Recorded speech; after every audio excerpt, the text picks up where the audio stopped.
Boa noite. Está no ar o programa Horizonte Debate. Privacidade. Isso é possível na era das redes sociais? A intimidade se tornou um mito. Como preservá-la numa sociedade da informação e da tecnologia? No programa de hoje vamos conversar sobre o direito à privacidade. Até onde é saudável saber sobre a vida alheia? Os limites da legislação para preservar sua intimidade e a polêmica das biografias não autorizadas. Então, não saia daí, nosso programa está só começando.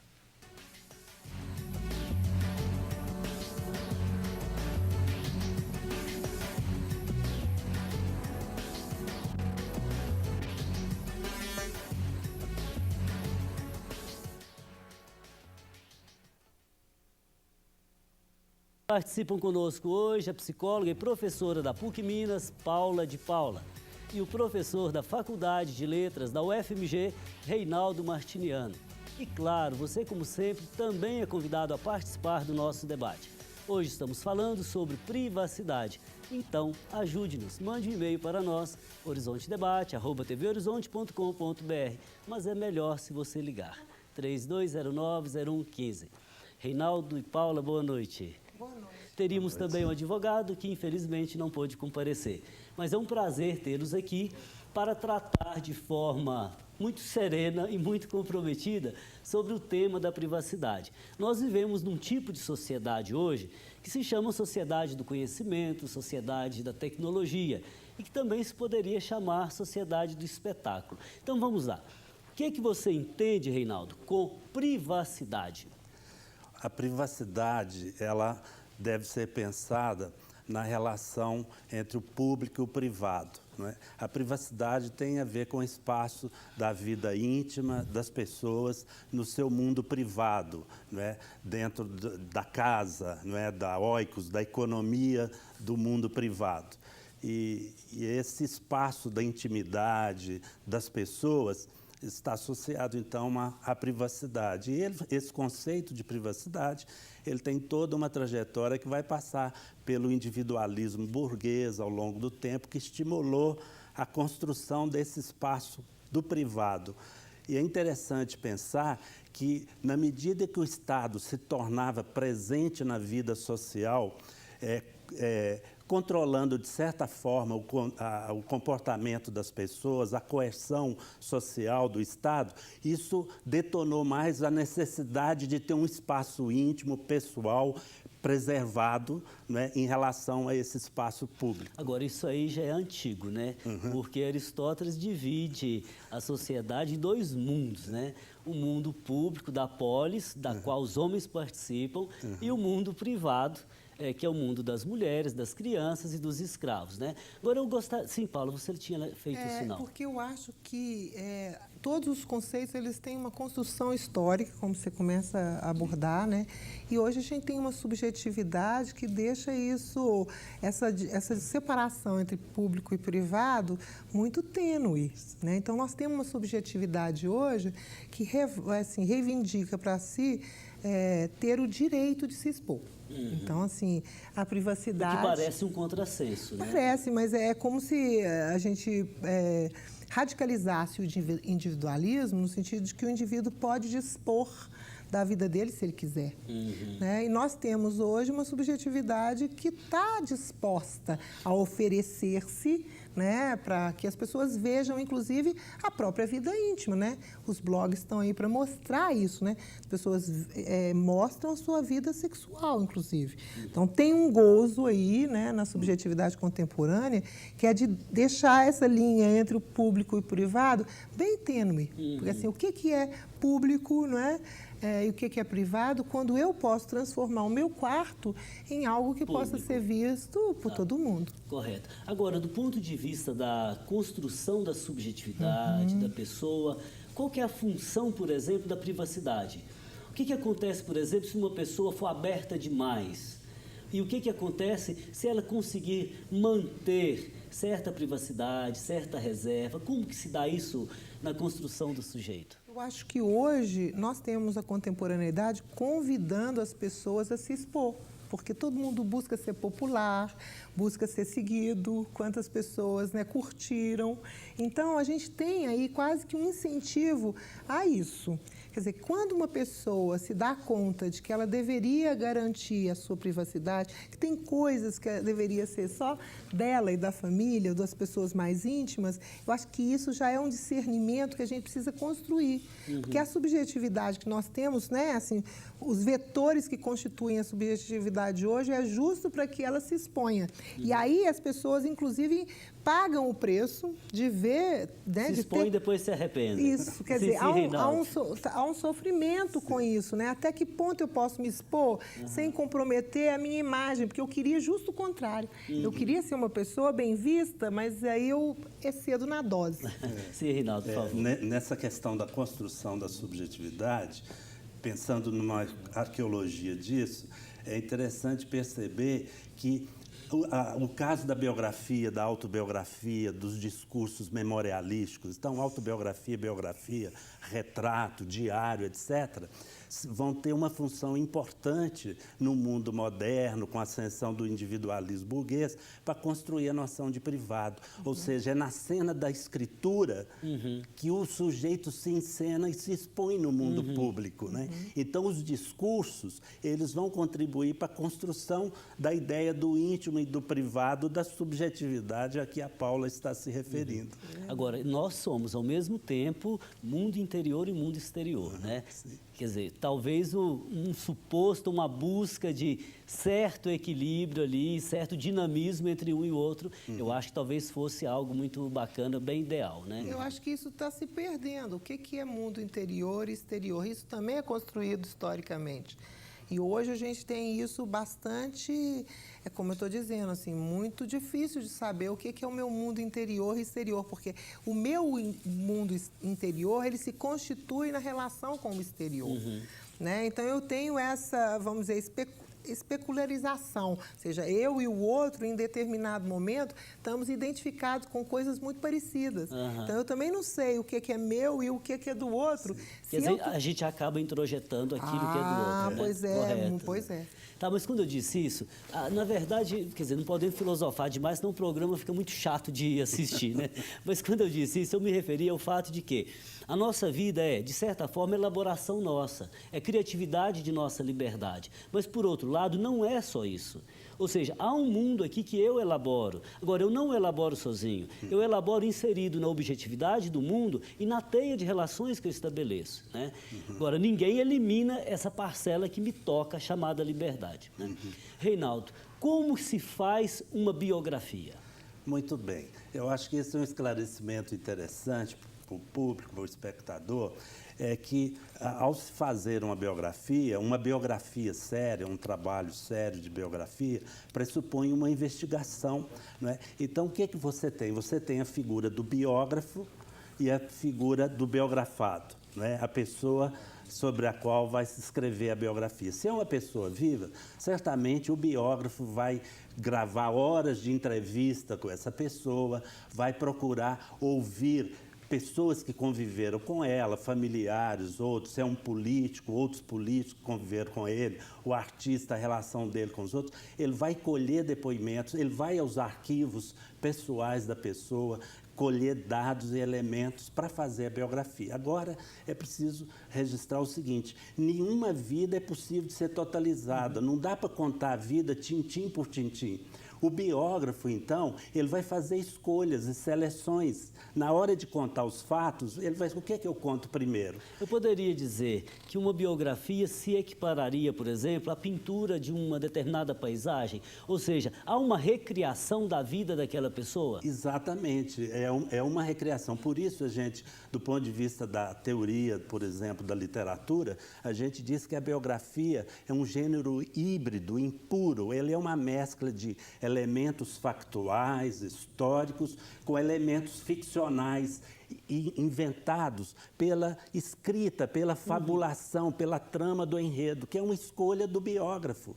Então, o biógrafo tem, na verdade, ele tem um modelo da pessoa biografada, ele vai tentar construir um retrato que vai se aproximar desse modelo. Depois pode-se discutir, parece exatamente ou não, mas exatamente, nós nunca vamos poder apreender a vida na sua totalidade e a gente vai trabalhar sempre com umas imagens e representações da vida. Aproximação, né?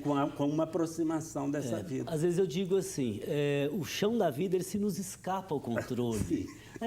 Na verdade, a gente tenta determinar, vamos dizer assim, fotografar, pintar, autobiografar, enfim. E, na verdade, fazemos apenas uma aproximação. Mesmo numa fotografia, ela é sempre um recorte, né? Você escolhe um ângulo que você vai pegar. Quer dizer, você nunca apreende a pessoa na sua totalidade, na sua essência, porque ela é uma encenação de discursos. Bom, nosso programa está só começando, nós vamos para o intervalo e continuamos, sobretudo, falando das biografias não autorizadas. Antes de ir para o intervalo, queria agradecer o telefonema do William, fraterno abraço, meu irmão, e lembrar também a campanha Faço Parte. Fazer parte é nosso compromisso de comunhão com a igreja, para ajudá-la a construir a nossa casa, a casa do povo de Deus, a Catedral Cristo Rei. Portanto, faça parte você também ainda hoje. Nós vamos para um breve intervalo e voltamos já. Enquanto isso, aproveite para participar conosco pelas redes sociais. Até daqui a pouco.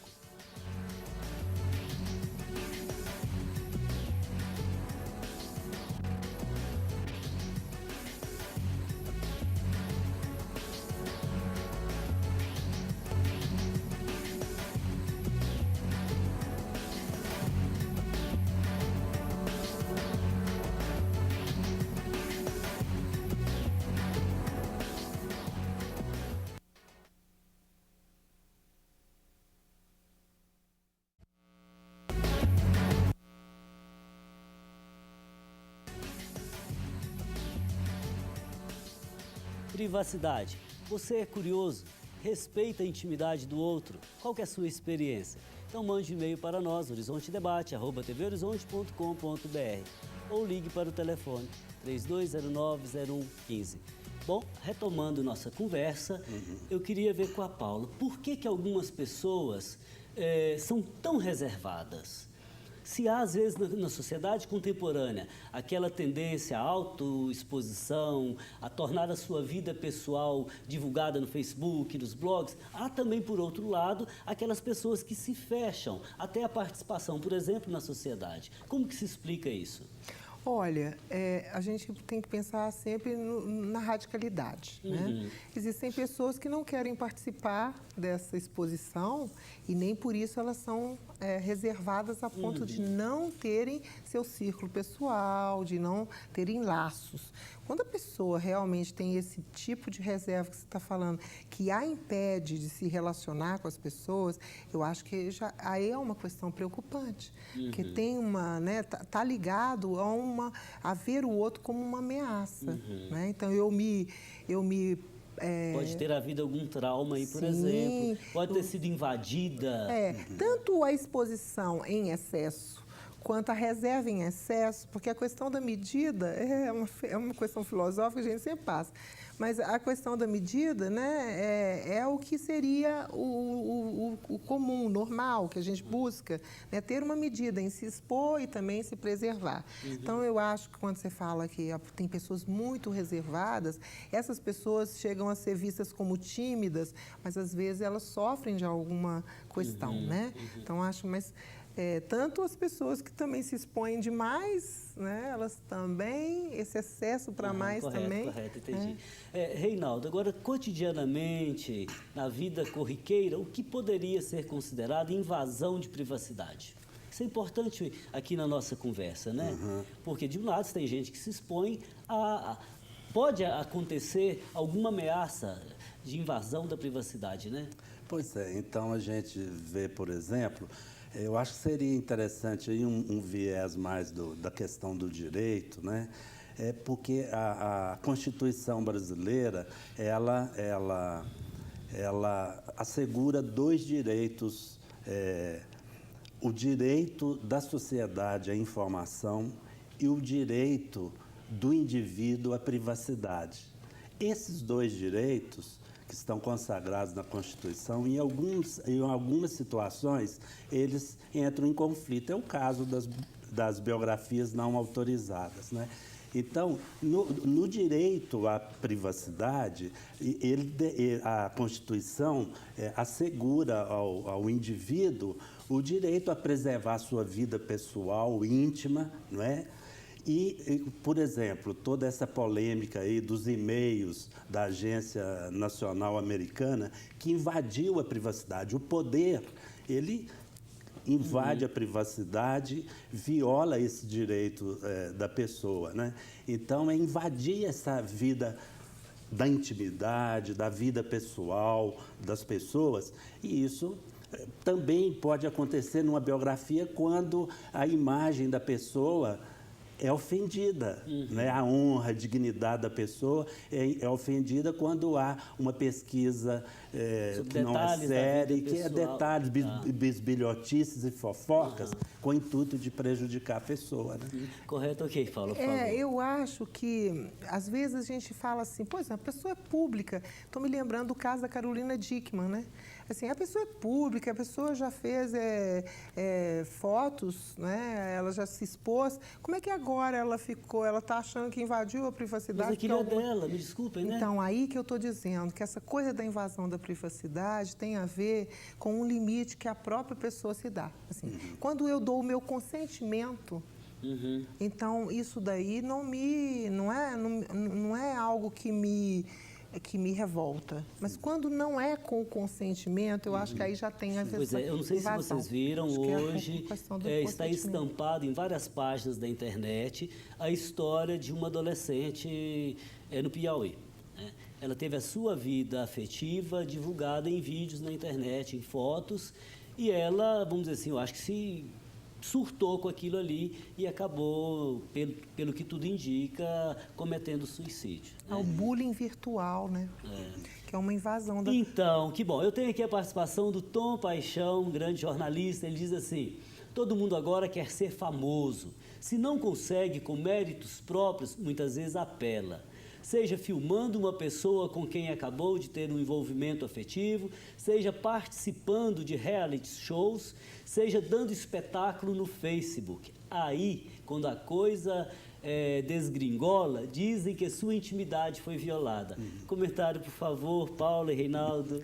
Eu acho que... Nós estávamos falando de exposição, né? Eu acho que ele só complementa o que a gente está dizendo, né? Porque, às vezes, as pessoas estão se expondo e aí é a mesma coisa, estranheza, né? Assim, pô, mas a Carolina já fez foto nua, nudez. Como que agora ela está... Porque eu acho que tem a ver com o consentimento. Né? Eu acho que tudo parte daí. Se é sem meu consentimento, aí eu já acho que é uma invasão. Né? E aí, ué. Mas você pode estar numa situação como a atual de uma espetacularização do eu, da intimidade, né? Em que há todo um movimento que caminha no sentido das pessoas se exporem nas mídias, no Facebook, etc., né?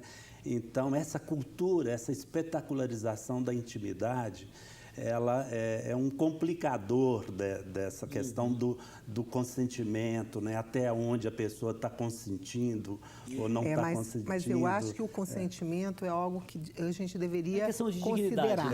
Considerar, porque se no jogo eu mesmo posto, olha, ninguém depois vai poder falar. Pode não interessar aos outros, mas os outros também são livres para aceitar ou não aquilo ali. Agora, se eu não postei, se alguém veio para postar por mim, poxa, isso... É uma agressão. Bom, Tom Paixão, grande abraço. O padre Ismar Dias diz assim: há um desejo de autoexposição muito presente nas pessoas. O anonimato parece ser atraso, falta de reconhecimento ou coisa que o valha. Parece que o visível é que vale. Privacidade muitas vezes é caretice. Daí a grande exposição nas redes sociais. Tudo é mostrado, desde coisas importantes às mais insignificantes. Há, contudo, quem não queira participar disso e prefira o anonimato, a privacidade. Bom, o que dizer dessa reflexão que ele faz? Eu acho que não é anonimato, Sim. Por exemplo, eu às vezes recebo críticas de alunos, colegas, mas você não está no Facebook? Como assim? Né? Você vai ser pulverizada. Eu falo, como assim, né? Quer dizer, mas eu acho que a gente também precisa considerar essas mídias, né? Para você, inclusive, começar a conversar. Então, eu estou pensando nisso, né? Mas eu acho que isso que você fala, né, do anonimato, eu penso que aí a gente já cai na questão da pessoa que é reservada demais. Porque ninguém quer ser anônimo. Mas na verdade ele acabou usando anonimato aqui quase que próximo à privacidade, né? Pois é, mas a pessoa pode querer ter sua privacidade, mas ter uma identidade é justo não ser anônimo, não é? Então, sim, Reinaldo, por favor. Mas eu penso também, em relação a essa questão do anonimato, né, que nós, nessa cultura da espetacularização do eu, não é? Até que ponto isso não exerce um estímulo às pessoas estarem se postando, se exibindo, né?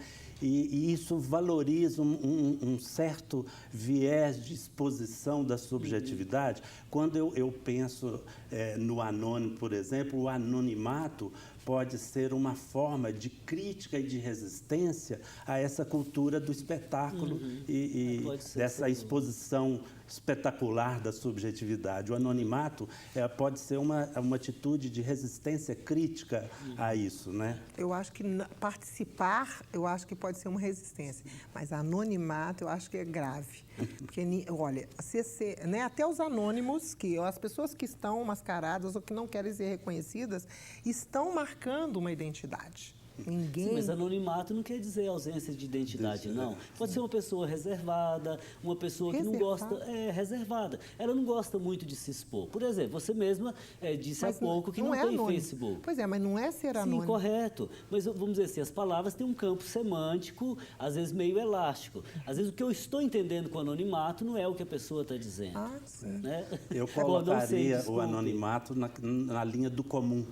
Do que é comum a todos, né? Que é muito difícil hoje também numa sociedade de tanta informação. De resistir essa coisa do individualismo exacerbado, dessa subjetividade espetacularizada, uma encenação espetacularizada da intimidade. Na verdade, a Paula defende que a gente é sujeito. Sim, a gente quer ser gente. Não nascemos para ser anônimos, não é verdade? Porque eu acho que tem um nome, tem uma identidade. Eu não vim preparada para essa etimologia da palavra anônimo, porque eu penso que as palavras têm um poder, elas têm um valor. Anônima, sem nome. Então, assim, anônimo, não sei. Correto, tá bom. Queria agradecer o Padre Ismar, tá vendo o que você me provoca aqui, Padre Ismar? Grande abraço.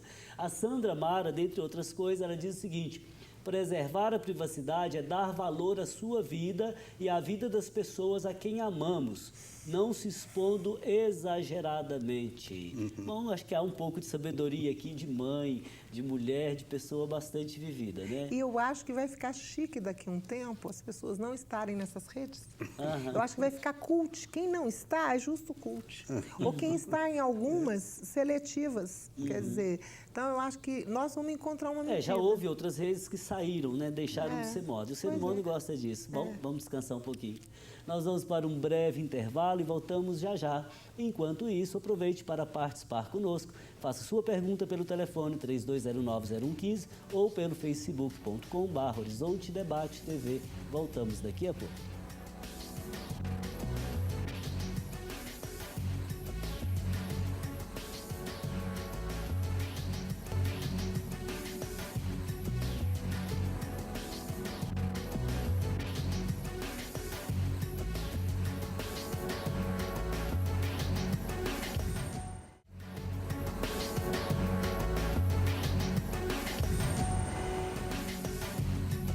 Direito à privacidade é o tema do programa de hoje.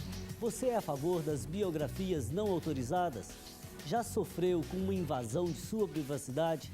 Então mande seu comentário pelo e-mail horizontedebate@tvhorizonte.com.br ou pelo telefone 3209-0115.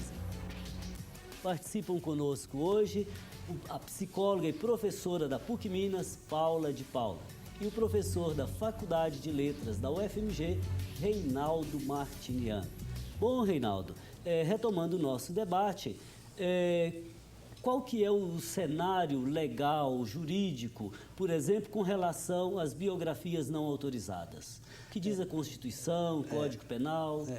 Bom, como eu havia dito, a Constituição ela assegura o direito à informação e o direito à privacidade. Por exemplo, eu que trabalho com arquivos de escritores lá na universidade, pesquisando documentos dos escritores, a Lei de Arquivo de 1991, ela no artigo 4º está dito lá que o pesquisador, ao lidar com o arquivo, ele não pode divulgar informações, etc., que firam a imagem, a privacidade da pessoa, a sua honra, a sua dignidade, a sua imagem, em respeito ao que está previsto na Constituição.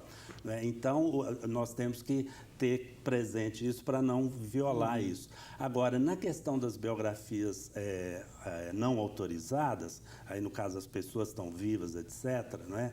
Ou familiares, o que há é que há um dispositivo no Código, parece penal ou civil, que prevê que uma biografia, para ser feita, precisa ter autorização da pessoa biografada. Não é? E, claro, há biografias que podem ser feitas com rigor, com critério, e há biografias que são feitas... Agora, em se tratando dessas biografias, talvez haja, de um lado, por exemplo, o interesse econômico de quem está escrevendo, da casa editorial, sim, e há também o direito de preservar a imagem da pessoa que está sendo biografada, né? Isso. Agora, o problema central que está aí, eu acho, é que isso, e a questão que está hoje em debate, é que essa questão da biografia autorizada, ela institui a censura prévia, e eu acho isso terrível, né? Eu acho terrível. Na minha opinião, no caso das figuras públicas, das pessoas públicas, o direito da sociedade à informação ele deveria prevalecer. Agora, se a honra da pessoa é ferida, a dignidade, pode ir ao tribunal. Reinaldo, mas a questão é polêmica. Olha, em se tratando de pessoas públicas, o direito da sociedade à informação deveria prevalecer. Mas informação de quê? Informação, se ele contribui, se ele cumpre com a lei, por exemplo, de imposto de renda, se ele cumpre com as leis da cidadania, enfim, isso eu acho que deveríamos saber. Agora, questões pessoais, vida privada, eu acho que não. Que me interessa, por exemplo, o filho de tal deputado, entendeu? Agora, eu penso o seguinte, se a pessoa tem uma vida pública, não é? E ela está publicamente, né, com uma pessoa ou com um filho, ou, enfim, que as pessoas estão vendo, né? Então, eu acho que ela deveria, de alguma forma,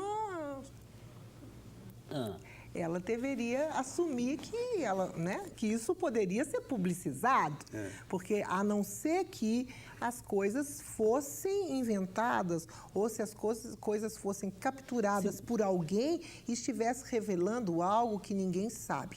Aí eu acho que é uma invasão.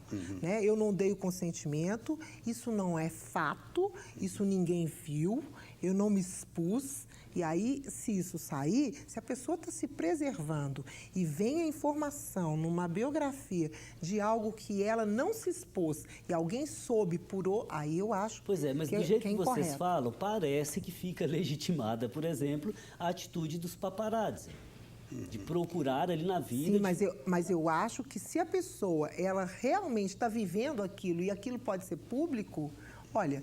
Toda a pesquisa dos paparazzis, que a gente pode dizer que loucura, por que eles tiveram valor na nossa sociedade? Tem valor comercial, porque nós, todos humanos, queremos saber o que vivem as celebridades. Por que isso na psique humana? Na psique humana, porque, na verdade, tenho condição de saber qual é o meu valor na comparação e em oposição ao outro. É assim que eu me constituo. Então, eu tenho muito interesse de saber como vive o outro, principalmente o outro celebridade, porque eu estou me medindo ali. E eu também posso ter um prazer muito grande em descobrir que aquela pessoa que tem coisas muito além daquelas que eu tenho, é igual a mim, peca, tem dor de cabeça, sofre de estômago. É gente, é ser então humano. É gente. Tá.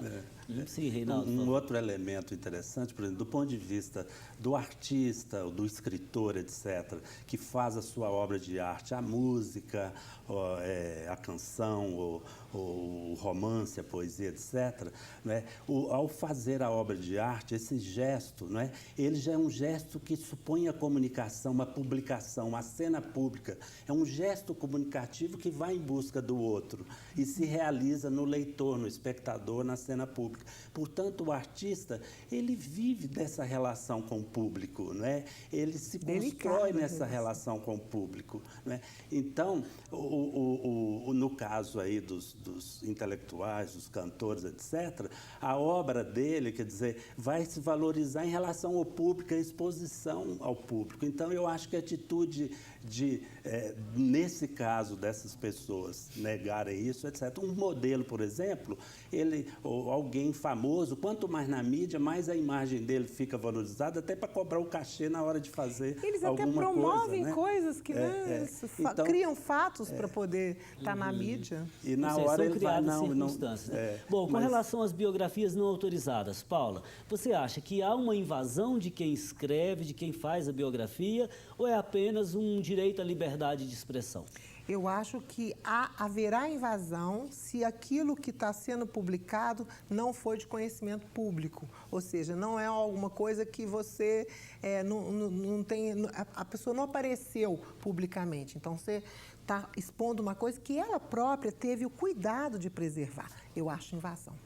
Mas se são coisas que puderam ser vistas e que nem todo mundo viu, mas algumas viram, aí eu acho que a pessoa não tem direito de falar. Então, veja bem, vou dar um exemplo pessoal. Tá bom, eu sou padre, sou uma pessoa pública e etc., né?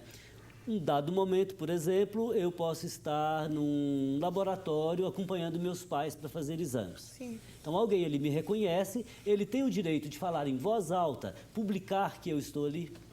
Ué, mas qual o problema dele falar? Tá bom. Ok. Numa outra circunstância, eu estou numa academia. Também sou gente, tenho que me exercitar, tenho que cuidar do corpo da mesma forma que eu cuido do espírito. Então, pode haver uma pessoa que me reconheça naquela circunstância. É o risco que você está correndo. Sim, correto. Mas ela tem o direito, por exemplo, porque há uma perversidade. Sim. É isso que eu quero dizer. Você me sim. entendeu? Esse direito ela não tem. Entendeu? E às vezes até de colocar, que seja o artista, seja o político, seja qualquer figura pública, expô-la ao ridículo. Ela tem esse direito. Mas expô-la ao ridículo, eu não estou entendendo como. Que na academia, eu acompanhando, exporia o ridículo. Eu acho que tem gente que se expõe a alguma coisa que depois pode virar ridículo, não é? E fica muito chocado quando se dá conta de que fez aquilo. Ou seja, porque às vezes a gente se queixa de coisas que a gente próprio foi autor daquilo que se queixa. E muitas vezes isso acontece com a vida das pessoas que têm vida pública, porque a gente pode simplesmente se expor sem querer se expor. Assim, eu também quero me expor só de um jeito, mas o caso é que quando eu me exponho desse jeito, o outro lado que eu não queria expor também se expõe. Sem dúvida. Então, ou seja, ao dizer certa coisa, você esconde algo. Ao esconder algo, você revela outro. Bom, enfim, vamos lá, não vou me expor mais, tá bom? Eu vou à academia então sempre, irei sempre. Ótimo, vá lá. Enfim, bom, a Isa Carlina diz assim, as pessoas se expõem, depois reclamam. Artistas que não estão em evidência querem aparecer. Quando aparecem, acham ruim. Dá para se manter afastado da exposição até certo ponto. Em alguns casos, as pessoas são vítimas da imprensa que deturpa os fatos e massacram as pessoas sem dó nem piedade. Então, parece que a reflexão dela vai na direção, vamos dizer assim, dessa perversidade. O que você teria a dizer, Paula? Eu acho que quando a imprensa ou quando alguém tira proveito de uma situação, né, perversamente, aí eu acho que é condenável. Eu acho que é condenável. Que eu não penso que, está liberado, todo mundo pode falar o que quiser. Não. Eu acho que as pessoas têm, inclusive, o direito de reivindicarem, de denunciarem e, inclusive, processarem. Isso rola todo dia. As pessoas estão processando as outras por terem dito ou criado fatos, boatos. Né? E eu acho que... Agora, eu penso que, às vezes, a pessoa quer aparecer e aparece de um jeito que ela não estava pensando que seria. E aí é o preço que se paga. Bom, Isa Carlina, obrigado pela sua participação. A Sônia Donato também diz o seguinte: gosto muito de privacidade, é uma questão de respeito e educação. Obrigado, Sônia, fraterno abraço. E a Rita de Cássia Oliveira: adoro privacidade e respeitar o outro. Nós somos responsáveis pelo que queremos que seja exposto ou não. Na atualidade, acho que falta respeito e educação. As pessoas têm que se conscientizar muito sobre essa questão, porque isso pode ferir, pode machucar e denegrir muitas vezes a imagem dos outros. Reinaldo. Na verdade, eu fico pensando, à luz dessas discussões nossas, né, que essa exposição da privacidade, né, em certa medida, eu fico pensando como que o que a gente entende, às vezes, da intimidade, da privacidade, é uma construção social, de discurso, de poder. Não é? A subjetividade é uma produção. Não é? Tem dispositivos na sociedade, por exemplo, no Estado, poder, que constrói subjetividade. Não é?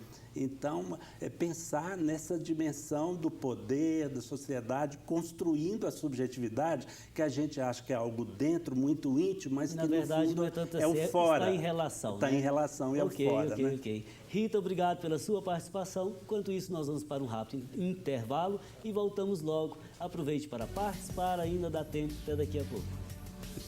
Bom, mas...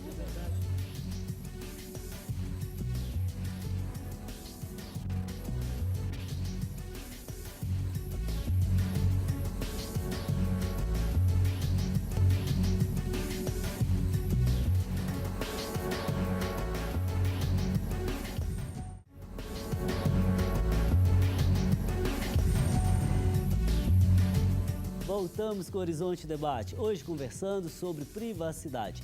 E tenho aqui a participação da Neides Abreu. Como ter privacidade na era digital, das câmeras, Facebook, etc.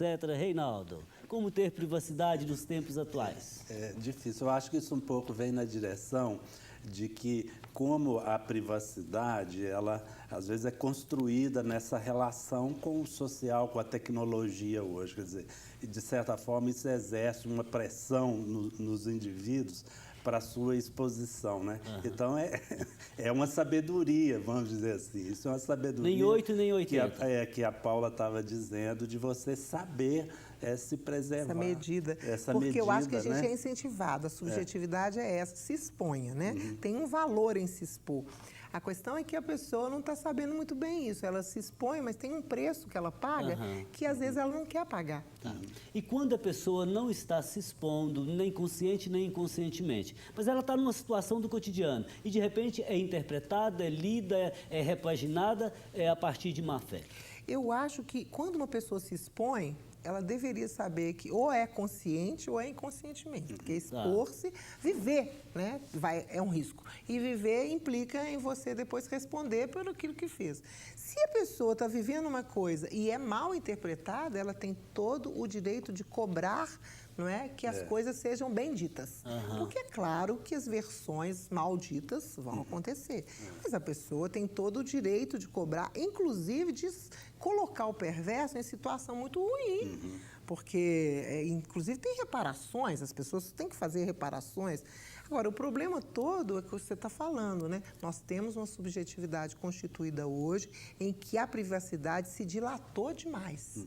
Então, eu penso assim, qual a diferença entre privacidade e intimidade? Tem a ver com, a sua intimidade tem a ver com, inclusive, um certo mistério. O que é tão íntimo para mim que eu não quero expor? Porque para uns... uma coisa que é íntimo para mim, para outra pode não é nada íntimo. Então, agora, nessa época, nessa era digital, vamos dizer assim, eu acho que essa exposição, ela é catalisada, não é não? Sim, os meios facilitam. Eu acho que há um incentivo, né, para que você esteja ali. Inclusive, você é vista como alguém, um ET, né? Se você não está lá, que ET é esse que não está? Está na era do giro. Ok, bom. Queria agradecer a participação da Neides Abreu. Fraterno abraço, Neides. A Beatriz Braga diz o seguinte: penso que a privacidade é possível sim. Basta tomarmos os devidos cuidados.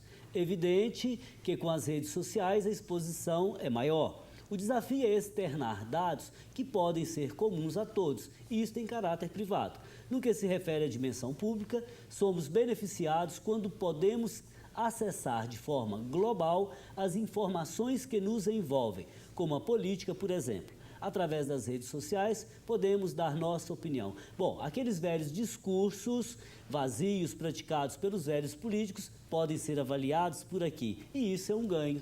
Bom, uma bela reflexão, né, Reinaldo? Porque nós estamos falando aqui das redes sociais. As redes sociais têm também aspectos muito interessantes do ponto de vista político, né? De reunir as pessoas, de discussão, etc., né? E nós estamos pegando aqui um viés problemático, porque no caso, por exemplo, das biografias, queria fazer essa observação, que o problema é que, ao exigir autorização, quer dizer, isso, de certa forma, então, institui uma censura prévia e, no caso da pesquisa histórica, por exemplo, num determinado momento, a pesquisa histórica, o indivíduo não era importante, ele é fruto de uma estrutura, de um sistema econômico, não tinha um indivíduo. Mas hoje, na pesquisa histórica, a questão da biografia voltou. Na pesquisa cultural, por exemplo, fazer uma biografia de um escritor, uma biografia intelectual, e se isso fica submetido a uma censura prévia, quer dizer, acontece às vezes com a gente na pesquisa de escritores, você está preparando um documento de escritor importante, como o Diário do Guimarães Rosa na Alemanha, durante a Segunda Guerra, não é, para publicar, e depois vem um veto à publicação, como está vetada a autobiografia. O Roberto Carlos vetou a biografia do Paulo César Araújo, que é baseada nas músicas do Roberto Carlos, o autor da biografia, dizendo baseado na música dele. Então, muitas vezes, o biografado, claro que existe interesse econômico, quer dizer, se o biografado faz a pesquisa, ele tem o direito de ser remunerado pelo trabalho dele. A editora publica que ela tem uma remuneração. Então, tem interesses econômicos por trás, não é? Que podem ser razoáveis esses interesses. Agora, há trabalhos muito sérios. Há trabalhos sérios. Agora, há biografias que são produtos da má-fé, da leviandade, disso que nós estamos... E é justo, pega um público, que é justo o público que quer saber do escárnio, né? Da coisa ruim, de onde que a pessoa pecou. Quer dizer, tem um público aí que curte essas coisas, né? O ser humano tem esse lado de dar prazer, vende, né? Vende mesmo. Por isso que eu acho que em alguns momentos as pessoas vão entender que, para se preservar, só devem colocar coisas boas. Todo mundo vai só colocar coisas boas, de tal maneira que um vai entender assim, nós vamos idealizar pura cena. Pessoas. Eu sei que não é verdade. A pessoa só está pondo o lado bacana dela, porque vai chegar nisso. A pessoa cuidar tanto dessa imagem que usar aquilo ali com um book mesmo, né? Quer dizer, olha como eu sou, meu currículo. Tá certo. Bom, Beatriz Braga, obrigado pela participação. O Raimundo do Carmo, dentre tantas coisas que ele diz no Facebook, ele fala da autoexposição, e que às vezes as pessoas se deixam como uma janela aberta. Quais são os riscos disso, né? Acho que já falamos muito aqui hoje, né? Eu acho que quando a pessoa deixa essa janela aberta, né, é porque ela precisa tanto ser amada, ela precisa tanto, né, de ter valor para o outro, que acaba ela se expõe demais. Essa medida não é simples, não, porque isso significa a pessoa ter uma autoestima para ela saber até quando ela vai, até quando que ela não vai. Isso não é simples, porque tudo que a pessoa quer é ser amado. Eu quero tratar de alguns questiúnculos aqui ainda, tá bom? Bom, Didico, fraterno abraço, obrigado pela sua participação. Bom, questão de direito à privacidade, por exemplo, na vida cotidiana em família. O que dizer, por exemplo, do marido que quer saber quem ligou para a esposa, a senha para ver o que tem no e-mail, etc. O que é isso nas relações cotidianas? Há esse direito? A pessoa tem o direito a essa privacidade? Hein? Paula, primeiro. Eu acho que o direito também está na relação construída com o outro. Quando a gente está nesse nível de intimidade, né, às vezes as pessoas dão ao outro esse direito, pagam caro depois por não ter a sua própria vida, né, garantida. Então, eu acho que também varia muito da patologia dos casais. Né? Então, se tem um marido que quer saber absolutamente tudo da vida da mulher, é porque ele próprio duvida da sua própria fidelidade. Porque quando eu duvido do outro, eu mesmo estou vendo que eu não garanto. A coisa pode virar uma loucura, né? Então, mas amorzinho, é uma patologia, onde você tá? é uma patologia. Com quem você está? Com quem você almoçou hoje? Virou loucura. Uma relação não se mantém dessa forma. Sim, mas antes que não tinham os Facebooks, porque agora as pessoas colocam lá, né? Solteiro, casado. E tem gente que fala, você tem que mudar seu perfil lá, porque você está lá de solteiro ainda. Então, as pessoas também fiscalizam essas coisas, né? Elas querem saber o estatuto que elas têm para o outro. Agora, até aí tudo bem, não é? Mas quando a pessoa quer saber de tudo, vasculha na agenda do telefone celular, né? O cartão de crédito para ver o que gastou. Então, aí nós já estamos no outro nível. Numa relação de amizade, por exemplo, né? Quando uma parte cobra, onde você está sumido, isso é legítimo?